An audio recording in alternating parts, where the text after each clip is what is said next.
राधे दोस्तों, हमारे YouTube channel पर आप सबका बहुत बहुत स्वागत है। आज मैं आप लोग को सुनाने वाली हूँ बैसाख संकटी चतुर्थी की कहानी।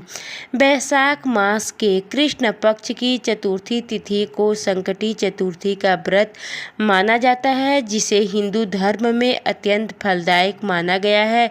यह व्रत भगवान गणेश को समर्पित है, जो विघ्न हर्ता, बुद्धि के दाता और मंगल करता है। धार्मिक मान्यताओं के अनुसार इस दिन विधिवत पूर्ण रूप से भगवान गणेश की पूजा, व्रत और कथा करने से भक्तों के जीवन से संकट दूर हो जाते हैं और उन्हें सुख समृद्धि का आशीर्वाद प्राप्त होता है। गणेश पुराण के अनुसार एक नगर में सुशीला नाम की एक स्त्री रहती थी। एक समय उसने बैसाख संकटी चतुर्थी के दिन विधि पूर्वक व्रत कर भगवान गणेश की पूजा अर्चना की, जिसे देख भगवान गणेश उसकी श्रद्धा से अत्यंत प्रसन्न हुए। फिर उन्होंने दर्शन देकर सुशीला को वरदान दिया कि उसकी पुत्री के मुख से मोती और मूंगे झरेंगे और उसका पुत्र वेद शास्त्रों का ज्ञात होगा। भगवान गणेश का यह आशीर्वाद देकर चंचला नामक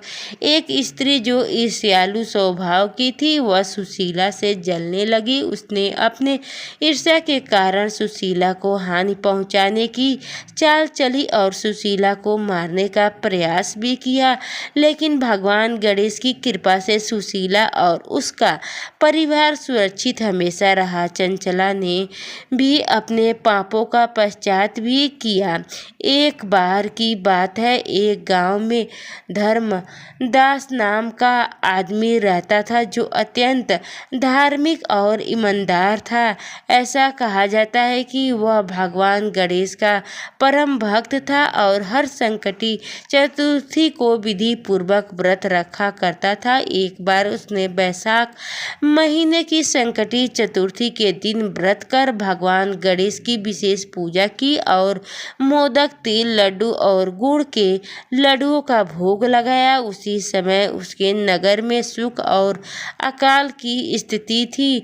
लोग अत्यंत भूख प्यास से थे, लेकिन धर्मदास ने भगवान गणेश की पूजा में कोई कमी नहीं की। साथ ही वह रोज गरीबों को भोजन भी कराता था। उसी श्रद्धा देखकर भगवान गणेश अत्यंत प्रसन्न हुए और उन्होंने सपने में धर्मदास को दर्शन दिया। फिर भगवान गणेश के आशीर्वाद से अगले दिन गांव में वर्षा हुई, खेतों में हरियाली आ गई और अन्न की कमी दूर हो गई।